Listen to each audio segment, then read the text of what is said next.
Okay, it's recording. Go on then, off we go.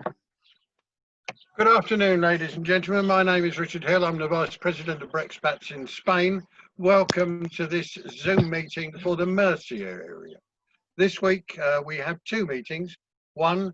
This one for Murcia, and the second one on Thursday for the Valencia region.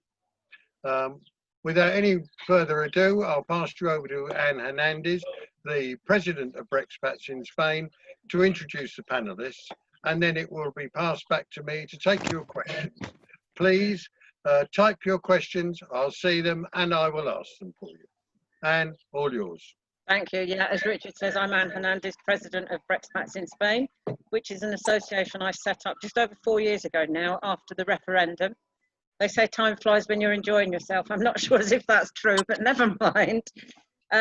Anyway, we're here to inform how Brexit will affect us, and obviously we now have over 15,000 members, so something must be right.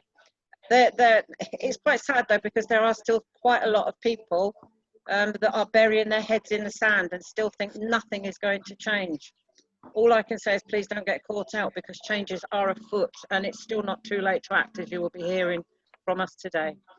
Spain is also threatening municipal lockdowns, again, due to a spike in the virus in certain areas, and times are worrying for many. I know in Andalusia today, the Junta de Andalusia have declared that the wearing of masks must be at the minute you step outside your house, basically, even though you can do the 1.5 meter distancing. So obviously, as a result of that, our normal presentation in person can't happen. So we're running these meetings to address your issues. Today is Murcia, our 6th weekly area-specific Zoom meeting, and we hope to be able to get some answers for you from our experts. We are joined by Sara Munsterhjelm. I never know how to pronounce your name, but never mind. The Vice Consul in the area. Also Martyn who's from the British Embassy Healthcare Team. Victoria Westhead, our very loyal legal advisor. And as you've already heard, Richard Hill, my Vice President. And Judy Filmer sat at my side, who's our techie again for the meeting. She's raising her eyebrows at that, but never mind. So we've got an hour. We'll post the video, obviously, of the meeting so that nobody will miss out on any of the answers. Richard will be asking the questions. We've already got some been sent in. So without further ado, I suppose let's get on with the questions, Richard. Okay, thank you very much. Firstly, Sara, would you like to make any sort of announcement or statement about the current situation? Your sound is off, Sara. Hear me? Yes. Right, okay. I've just had to disconnect my headphones. Apologies for that. So yes, I'm the Vice Consul for the Alicante, Murcia and Valencia regions. And I understand that a lot of your questions will probably be around the new TIE process. So I have got some up-to-date information from the Extranjería office in Murcia about how that will work. But obviously, I think probably a lot of it will come out in the questions, as the process is different for new applicants as for those who wish to change their documents over. But the kind of the most important thing, I suppose, will be for new applicants, please do get on with applying as soon as possible. That application can now be done online or in person. And for those who've got a document, as long as it's green, whether it's A4 or small, permanent or not, there is no hurry to change it for the new TIE, but you may wish to take advantage of the fact that at the moment there are appointments, and further down the line, we don't know how many appointments are going to be available. And the only other thing I would like to mention is that from the embassy and the consulates, we keep our website very much up to date. The main source of information is our gov.uk Living in Spain page. So that's www.gov.uk/Living in Spain. And we're working just to finalize the wording on updating our residency requirements page, so it's absolutely clear what the new process is. We're just waiting for the Spanish authorities to publish their information in English, because at the moment they've just published it in Spanish. And then also we have our Facebook page, where we also share quite a lot of useful information, which is facebook.com/Brits in Spain. You can follow that page as well. So in terms of keeping up to date, please do stick to those original sources. I know Brexpats in Spain are also very actively push out our content, which is much appreciated, and I will be happy to answer any questions that I can help with. Thank you. Sorry, can I just say Thank you, before... Sara. Could I ask anybody who has joined us and not on the panel to please turn off your video? All questions are typed in the chat. If you're not on the panel, can you please turn off your video link? Okay, Martyn, do you wish to say anything?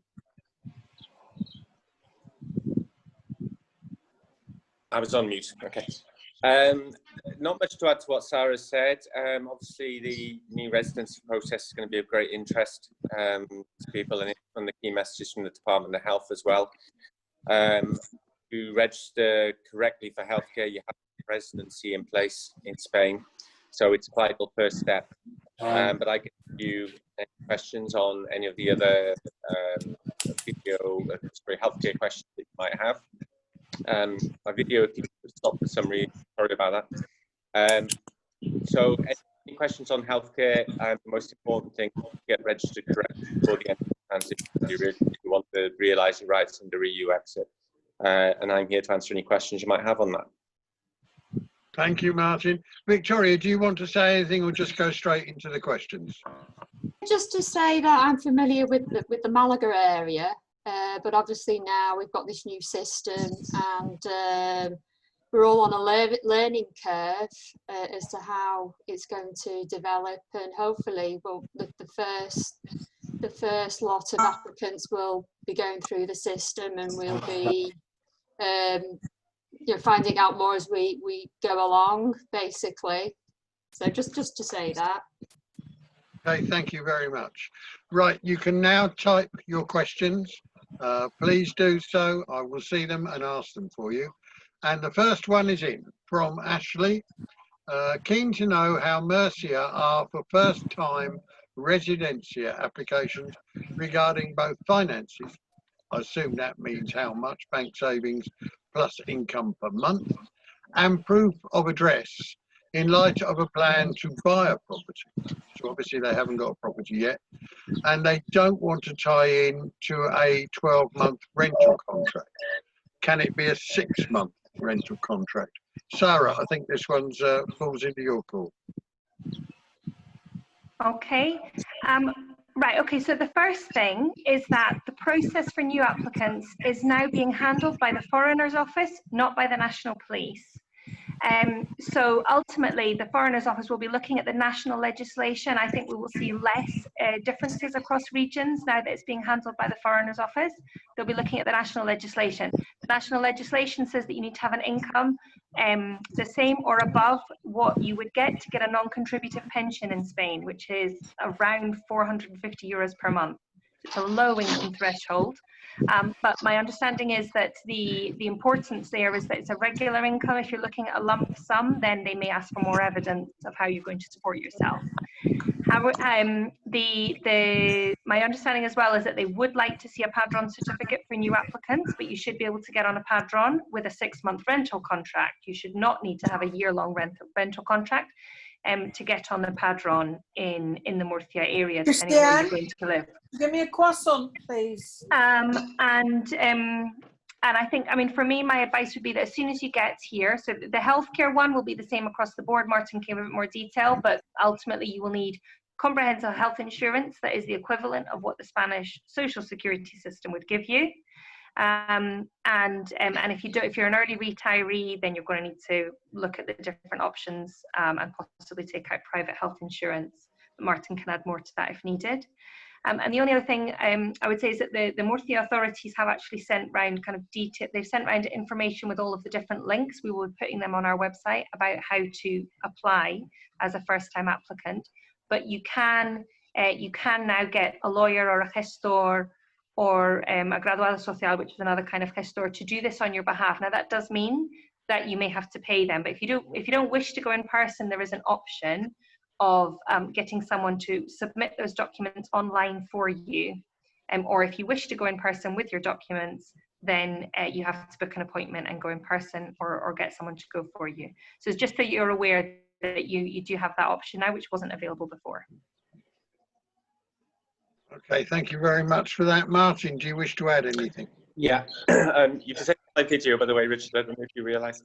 Just I've got no picture of you. No, I haven't. Yeah. It says here that you're showing as a video. I don't know why. No, my video is disabled. Anyway, so to come on to the question, so any of the state-run insurance healthcare forms of cover will provide that proof of healthcare to the Foreign Office. The most common one for Brits in Spain is the S1 form that you get for being a state pensioner. You can put that proof of healthcare. The Foreign Office will accept it. There are other ways of getting healthcare in Spain, depending on your circumstances. You can also be working. You could also get healthcare on the basis of permanent residency, which is when you've been a resident here for 5 years. And you could also join the private health insurance scheme called the Convenio Especial, which is a pay-in scheme where you pay €60 a month in order to get full healthcare. Okay, thank you for that, Martyn. I've got another set of questions in. They are not for the Murcia area. And I'm not naming the person that's asking the questions because it's been asked to be kept private. A new Residencia card, date when issued worries me, as I want to keep my credit card sized green card with the date to issue as December 2018. EIC and TSE access for someone on Convenio Especial. So I think, paraphrasing this, I think what they're asking on that question is, can they get the TIE card using the Convenio Especial? Vicky, it's in Malaga area. Right, so this person has, as I understand it, the green card, Richard. Yes, that's correct. So they don't need to apply for a TIE card. Obviously, they have the option to apply for a TIE card. As I understand it, the TIE card does have a date of issue on it, but it's biometric. I would have to check. I'm not sure if Sarah would know that the date when you became resident would be contained within the chip in the card, the biometric information. Got you, Sarah. Right, so let me just come in there. If this person's been resident since 2018, so if this person goes and applies for a TIE now, they will be given one which is valid for 5 years, but will specify that they fall under the withdrawal agreement. Definitely within the National Police system, it does contain the amount of time that you've been resident. Because today, for example, I asked the local authorities how they would know which document to give to which people, and they said it's all on the system. So obviously within the register that exists, it's all on there when you actually registered. So you'll be given a TIE, which would be valid for 5 years. Now, as you've already been resident for 2 years, after 3 years, you could go and change that TIE for a 10-year TIE, or you could wait until the full 5 years are up. Okay, the advantages of getting the TIE is that it's a biometric card that is valid as ID in Spain. And it shows very clearly that you are the beneficiary of the withdrawal agreement because it says so in Spanish on the card. It's a specific sentence that is in there referring to the article of the withdrawal agreement. But as has been said, it is not obligatory. There is no hurry to do so. People can do so whenever they choose to. It's an individual decision that everyone can make. Okay, it doesn't affect your status. Vicky, you wanted to say something? Yeah, as I understand it, when you go, and if you've got the green card, even if it's temporary, when you apply at the police station for a TIE, having already obtained a green card, then you don't actually, at that point, you're not showing proof of incomes and health insurance. Yeah, you have to show you've got ongoing residency. But it would be pretty much a straight swap even with a temporary card, because you're not carrying out the step with the Foreigners Office. You're missing that bit out. Yeah, that's correct. So there's no proof of, so if the question was around will the Convenio Especial be needed to get onto the TA, the answer is no, because there was no requirement to show your income or your healthcare cover when you're doing this swap. That's correct. Okay, thank you for that. Martyn, did you want to comment? No, I've got nothing to add to that at the moment. Okay, thank you very much. Anne, yes, go ahead, Anne. Yeah, can I just say, when you're already in possession of the green residency, as I understand it, it's to apply via an EX23 as opposed to the EX18 that we used to have. And the only difference I can actually see, apart from the Modelo 790-12, that you have to pay your €12 in advance at the bank, the only difference I can see is that you need a photograph, a passport size photograph, Spanish size, which is not the UK size. So any of these photo booths along the street are the Spanish size ones. And when you get there, you will have fingerprints taken. And I presume that's all saved biometrically. Is that right? It is. It is. Yeah, that sounds right. Okay. Next question then. Reference. It's going back to finances. Reference finances for residencia. We have health insurance sorted, but we're wondering about bank accounts. We have sorted out bank accounts, not joint. Do we need savings of €8,000 in each, or is there a family amount? They've got their work. They're working for their own business. Who wants to answer that one? Go ahead, Vicky. As Sarah said, is it Sara or Sarah? I think it's Sara, isn't it? Sara. Yeah, Sara said before it's a minimum around, the minimum for a non-contributive pension, which is about 560 euros per month. So that would be per person, even taking it together, as I understand it and how I've operated in the past. Is that the figure in Murcia, Sara?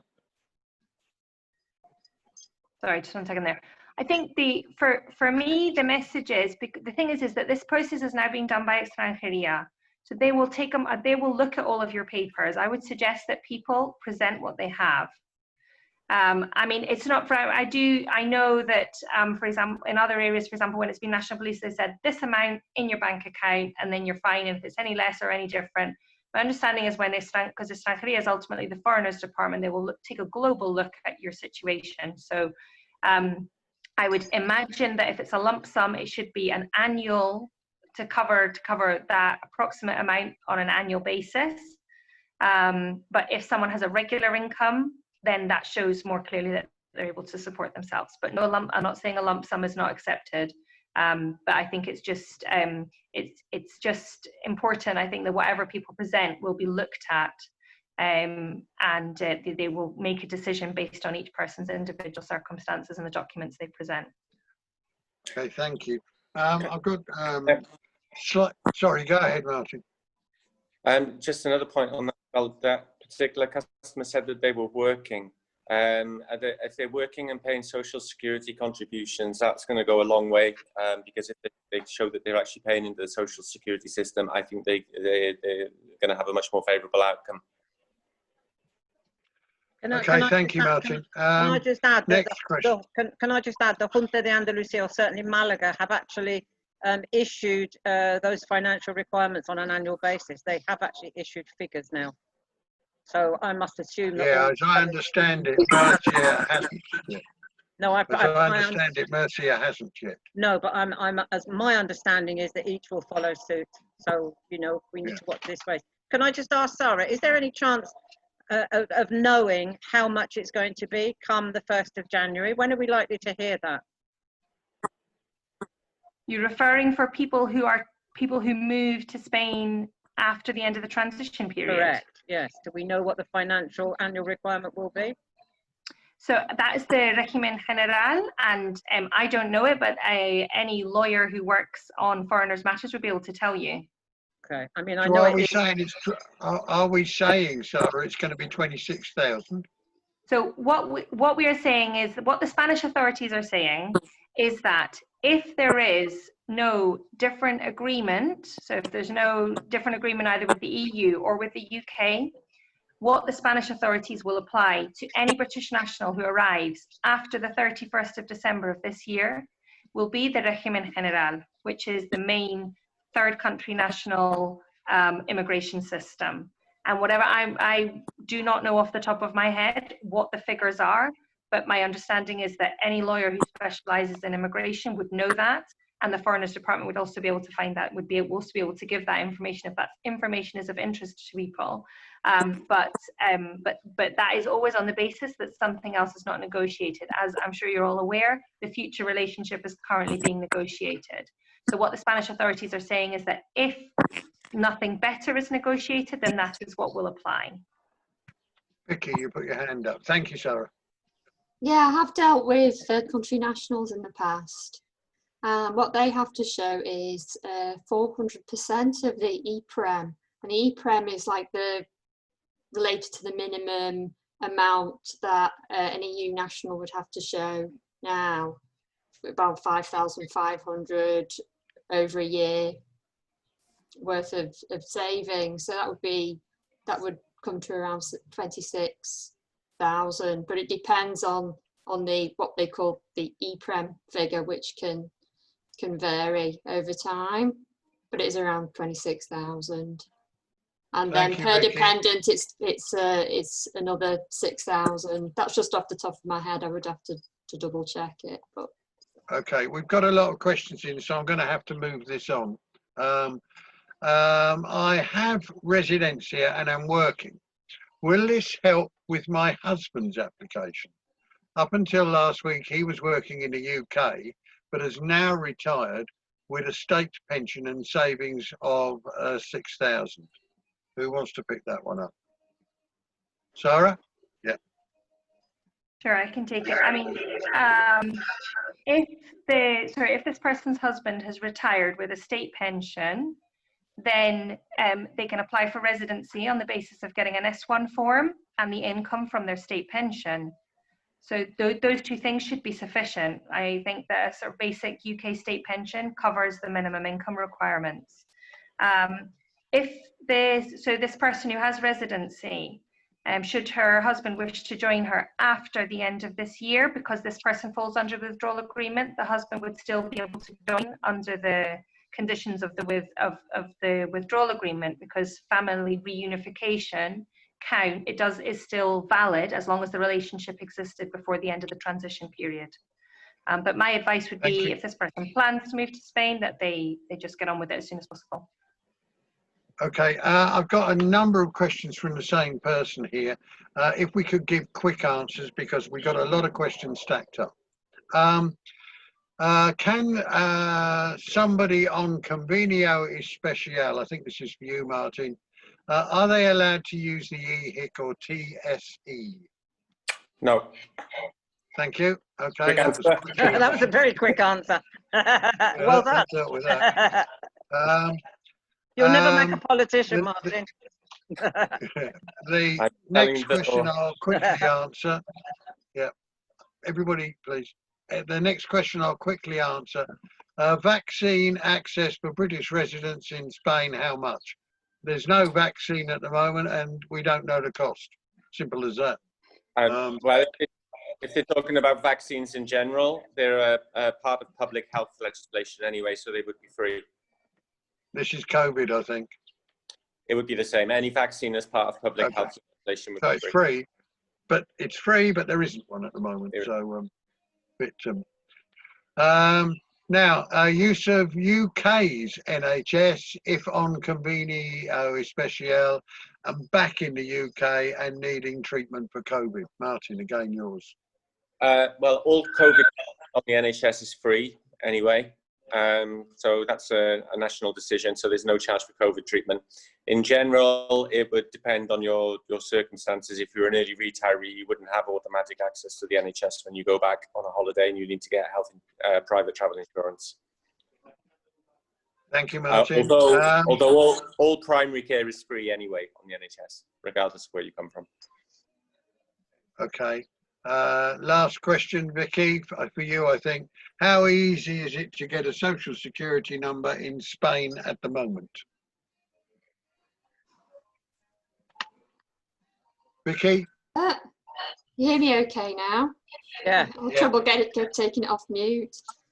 Well, to get a social security number, you would have to have a employment contract or be autonomo, self-employed. So under those two conditions, you would get a social security number. I don't know if Sara and Martyn, anything to add? No, I Okay, mean, thank the you, purpose Vicky. of getting one would be to work. So. Go ahead, Martyn. Go ahead, Martyn, please.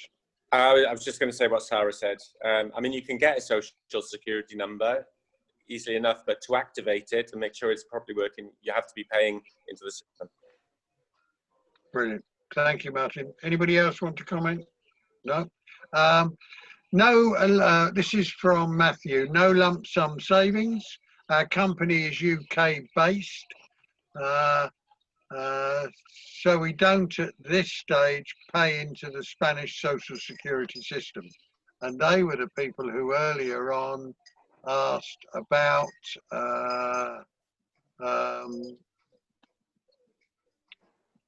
where they'd sorted out their bank accounts and wanted to know how much money. So they've got no sum savings, and the company is UK based. I think we answered that earlier. Right, moving on. Next questions. I'm thinking, as I have a UK passport, that gives me the right to work in the UK and, from a Spanish point of view, permanent residence here. So I'm assuming when I'm here in the UK for 183 days or more, it should not affect my residence here. Right. Who wants to pick that one? Sara, go ahead. Sorry, this person has got permanent residency in Spain? Yep. Okay. Correct. So you don't lose, so if you leave, if you've got the permanent residency status under withdrawal agreement, you can leave for up to 5 years without losing that status, okay? But if this person is talking about being out of the country more than 6 months of every year, then that would start to add up. And eventually this person would lose their residency status. So if you're keeping to under 6 months, so if you keep over 6 months in Spain and less than 6 months in the UK, then you retain your residency status. But if you're out of the country with permanent residency status for more than 5 years, and without permanent residency status, I think even for more than 6 months, you can lose that status. So as a UK national, if you want to retain your status in Spain, you just need to keep an eye on your absences. Thank you. Thank you very much. Next question. I obtained my green card 2 years ago, but I am a swallow. I never stay in Spain for more than 180 days. Therefore, if I never exchange for a TIE, the authorities will never be able to check whether I have been legally resident. If the green card alone is legal tender to confirm my rights under the working agreement, as has been suggested, then it is confirming rights which I am actually not entitled to under the working agreement. There's no name on this one, surprisingly. Right. Yeah, the point I think that the man is making is that if he does nothing and continues to fly under the radar, so to speak, nothing's going to stop him doing it.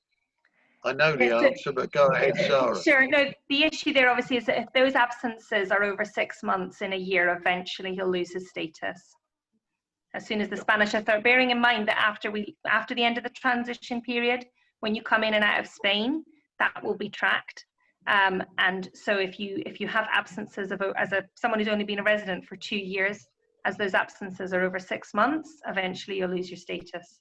Whether you won't know it necessarily, but you lose it. Yeah, I think that is a point worth repeating, if you wouldn't mind me doing so, because so many people are contacting Anne and I in the blind faith that they're just going to be able to carry on as they were. Border control is going to be tightened. They know when you leave, they know when you arrive, and if you try and fly under the radar, you are going to get caught. I think that's a statement. I obtained a green card 10 years ago. I left Spain for 6 years, but I came back this year in 2020. If I don't re-register for a TIE and was just being in possession of the green card, is this suitable to secure my rights under the working agreement as suggested? They're not saying they're going out of Spain. They're saying they're just going to sit tight with their green card. They've been out of Spain for 6 years. Right, okay, if no one else wants to answer, I can answer it. I would advise them to check that that document remains valid, because if any checks were done on it whilst they were out for 6 years, they may have lost their status even though they've still got the document. Nobody may have noticed and it may be fine, but I would advise them to check it.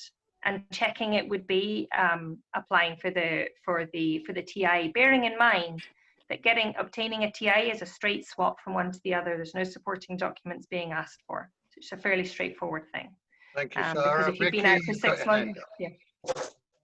Vicky? For those with the green residence card, what they've had to do in the past is deregister with the authorities of the lead Spain, but in practice that doesn't happen. So it might well be that it's still valid, but as Sara says, it just to be on the safe side, it would be worth changing it for a TIE, just in case they might have cancelled that card. And do you want to comment on this? Well, no, I'd just ask, is there any way that you could find out if it had actually been cancelled? Can you trace it by any means if you've got a firma digital or something? Our advice to anybody who's not sure about the status of the card is to book an appointment. I'm not aware of any other way of tracing it. Okay. At this stage, I'm not aware of that. The issue, of course, before is that you could go and check by booking an appointment for a new Certificado de la Unión Europea. Now, the only way to do it would be to swap it for a TIE. Okay, moving on. I'm sorry to rush everybody, but we do have quite a bit here.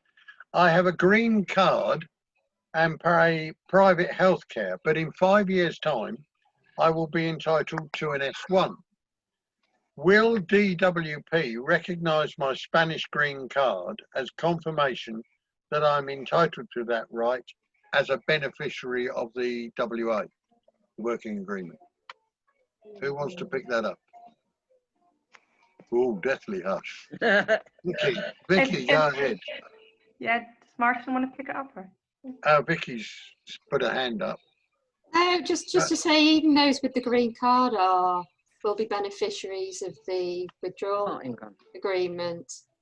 So it's an option to change for the TIE, but which states you're a beneficiary of the withdrawal agreement, but with the green card, you're still a beneficiary of the withdrawal agreement and all the benefits of social security coordination in the future. Can I add one thing there? Yeah. One thing this person could do would be to tell the International Pension Centre that you have left the UK, so that they have it on their system that you're currently residing in Spain. So that, the answer is definitely yes, you will still get your S1. It's within the withdrawal agreement, is that anyone legally residing in an EU member state before the end of the transition period will get their S1 whenever they are entitled to it, be that in 10 years, 5 years, 20 years time. So the answer is yes, but what you can do is notify the UK authorities that you have left so that they have it on their system as well. And that's by contacting the International Pension Centre or HMRC. Can I just say I've lost Martyn? I don't know where he's gone, but... Yeah, unfortunately, Martyn has just told me that he's just having a problem with his phone. If he's able to connect, he will do so, but in the interim, I'll pick up the healthcare question. Perfect, not a problem. Okay. Right then. So I've got a number of questions floating around on this subject. Can we say, I'm putting this to you, Sara, can we say categorically that the green card or A4 sheet is going to continue indefinitely as acceptable proof of residence? So the Spanish authorities have said that that document remains valid. So the Spanish authorities have said that. They have said that that document remains valid. Having said that, their advice is also for people to swap. I imagine that many people may find it beneficial to swap because they will have a photo ID that will be easily recognized everywhere. As the years go on, the green document, people may have to explain it more, etc. But the Spanish authorities have said that that document remains valid as a way of showing that you're a beneficiary of the withdrawal agreement. For as long as you remain a resident in Spain. For as long as you remain a resident in Spain, that's correct. That's what the Spanish authorities have said. So it's their information, not mine, but I can pass it on. Mm-hmm. They weren't also advising that you change it. If you're saying that, though, they've obviously changed their mind. They certainly weren't. I think they were fearful of the backlog of queues, etc. Sure. I mean, advising that you change it, I suppose it's not a kind of you've got to change it straight away, No, but exactly. but that people may want to take advantage of changing it. Okay. No, it's not a definite advice. You're right. Yeah, I must move on because there are so many questions this time. If I have an employment contract, do I also need a lump sum in my account? No, you don't. Right. No, you don't. Simple answer. Thank you. As long as you're employed, I think over 50%. So as long as it's more than a part-time employment, part-time or more. Brilliant. Thank you. Same sort of thing. What if I own a property? This should count towards income if you get a nota simple. Maybe they're talking about the golden visa as well. I don't know. Who wants to comment on that one? Very quickly, please. I would just say that people should submit what documents they have. Submit what you've got. And the Extranjería office will make a decision. I can't say what will be accepted and what won't, and what will guarantee you a successful outcome. But you should submit what evidence you have that you are living legally in Spain and that you can support yourself.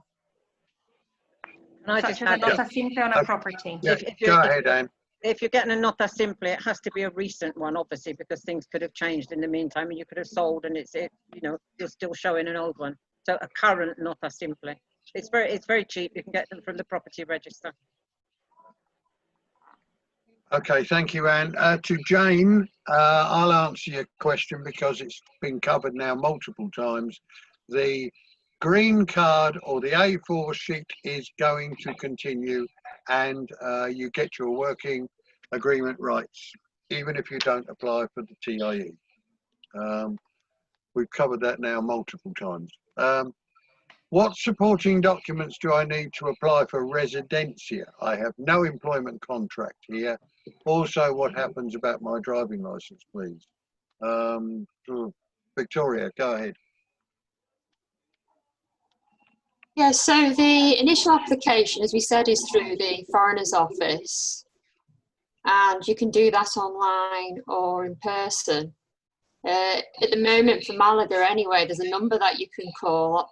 Unfortunately, that's the person on the other side doesn't speak English. I don't think they've got an English line available at the moment. And you submit your financial information, so that can be a Spanish bank statement or a bank statement from the UK showing your income if you're not working, to show you've got adequate funds. The banks also, well, the Foreigners Office also likes to see stamps on your certificate from the bank showing the amount of funds over the last 6 months, or on your bank statement. Also your health insurance. So we've got a number of sponsors, haven't we, Anne, that can assist with obtaining health insurance in Spain, the relevant forms, your EX20 form, and the fee of €12, and obviously your passport, your current valid passport, a copy of that. I think that's everything. And the padron to show your current address. They haven't always asked for padrons, but as it's a standardised system now that we're dealing with, a recent padron from within the last 3 months. Can I just add to that? If you're presenting documentation from the UK written in another language to that Spanish, it should be officially translated. It doesn't have to be a postal stamp, but it has to be done by an official translator and stamped by them. You can get sworn translations, electronic sworn translations now as well, which is useful. You don't have to wait for them to send you back a signed translation. But certainly if you're applying as a father, let's say, of a family with children, then the children's birth certificates need translating as well. Okay, again, can I move on if we've answered it? I see Sara wants to say something. No, I was just going to say that when the Spanish authorities publish their frequently asked questions document in English, we will share that on our Facebook page. We will share that with Richard and with Anne, and we'll put it on our Living in Spain website, because it was very comprehensive. Currently it's only in Spanish, but once you see it in English, I think a lot of these questions will be answered by 4 people. Be very helpful. Okay. Okay, thank you.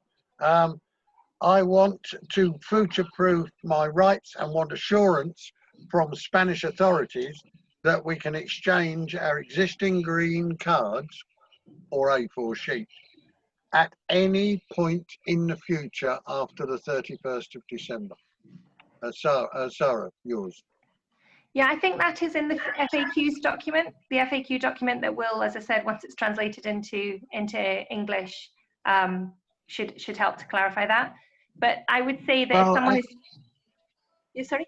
Actually, the person goes on to say the BOE does not state anywhere that they can see that you can exchange your green card for a WATIE at any point after the 31st of December. It states during the transition period. Yeah, that is correct, and we have raised that with the Spanish authorities. They do make reference to it on their website and in the FAQs, but as you say, it's not in the BOE. What I would say is that if it's something you plan to do, then, and it's something that worries you, then there's no reason why you shouldn't do it before the end of the transition period. But if for any reason you don't want to do it at all and you don't plan to do it, then the Spanish authorities have said that that document will remain valid. The BOE is a little bit remiss in some of it, because as Vicky said, they haven't mentioned that you need a padrón either, which we know that you actually do. So don't take it as gospel what is written, basically. Yeah, I would say, as I said before, I think once those frequently asked questions are available in English, they're far more detailed and give lots more information about the different procedures for the different people and the different statuses and what comes out at the end. Yeah, like we said, it's a learning curve for all of us, so we've got to be a little bit patient and go along with it. Absolutely. Sure. Okay, again, moving on. This one is for you, Martyn. If a person is here on holiday, say in December 2020, and staying for 2 or 3 months, and has an accident or falls sick and is hospitalised, will his EHIC from the UK cover him for his full stay in hospital, even though it might stretch into January or February? Yes, simple answer. If you start holiday before the end of the transition period, no problem. Excellent. Well, I like simple answers. Yeah. Okay, we are now at 1:45. Let me just see what else I've got. The gentleman who was asking about Social Security is concerned about the Convenio Especial. Could Martyn please clarify the answer? Is there EHIC and TSE access for someone on Convenio Especial? No, there isn't. Not part of the social security system, the Convenio Especial. It's more like a private health insurance scheme. So the Spanish don't include the person who's on the Convenio Especial in the social security system. It's more like a private contract. So because of that, you don't have access to European health insurance cards from Spain. Okay. I have another question. What is the recommendation from the consulate or the embassy with reference to applying for a TIE now if you're exchanging? So I think it's pretty much the information I gave before, that if you plan, there is no hurry, there is no obligation, but if you plan to do it, you can do so whenever you wish, and you may wish to take advantage of the fact that there are appointments now, but there's no hurry and no obligation. And our advice will always mirror what the Spanish authorities say, which is that that's not a requirement. Okay. Just to add to that, our advice will always mirror what you say. So thank you. Nick Hill would like to talk. Excuse me just for a second. Okay, I'm now going to pass it around everybody for some final words. Anne, I'll finish with you to close the meeting. So I'll start with you, Sara. Unless we get any more questions in, let me just check.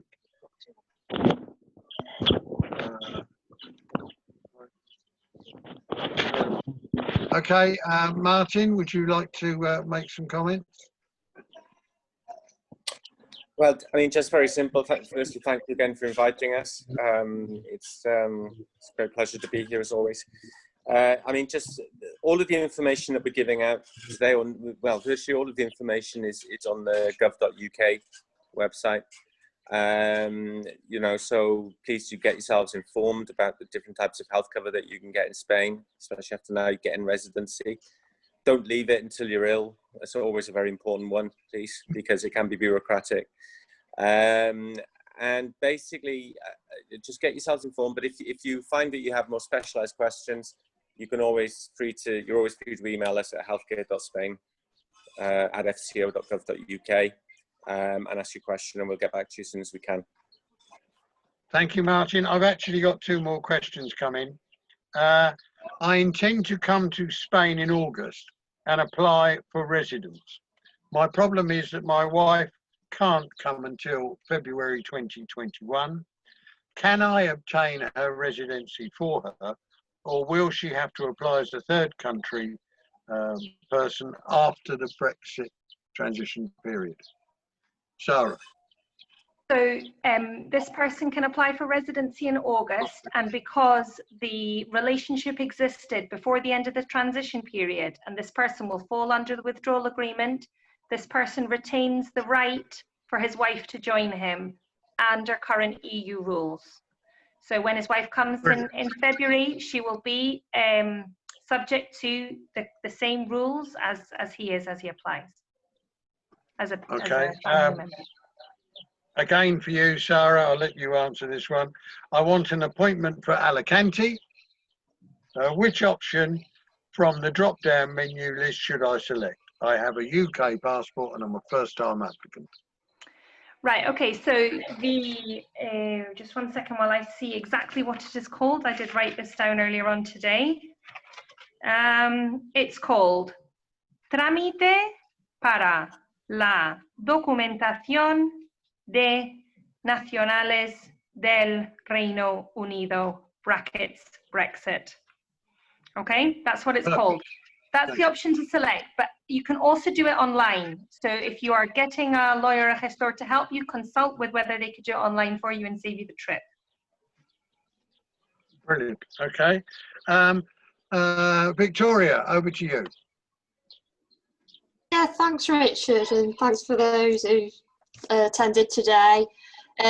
Just wanted to mention that Brexpats will be doing some subject-specific presentations dealing with driver's licenses, which is a big issue, pets, the TIE process in more detail, and other subjects as well. And we continue to answer people's questions on an ongoing basis via the Facebook page and Twitter.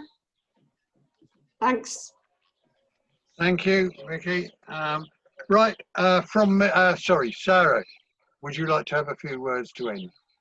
No, I mean, thank you as well for including us in this. And I think just to remind you all, please do sign up for the email alerts on our website, gov.uk/living in Spain, because once the new residency process is all clear, you'll get an email notifying you of the update. And a message of reassurance: if you have something green, there is no hurry. You don't have to, be rushing around to change your document unless you wish to. but new applicants really should get the process started as soon as possible to make sure that they're all sorted before the end of the transition period.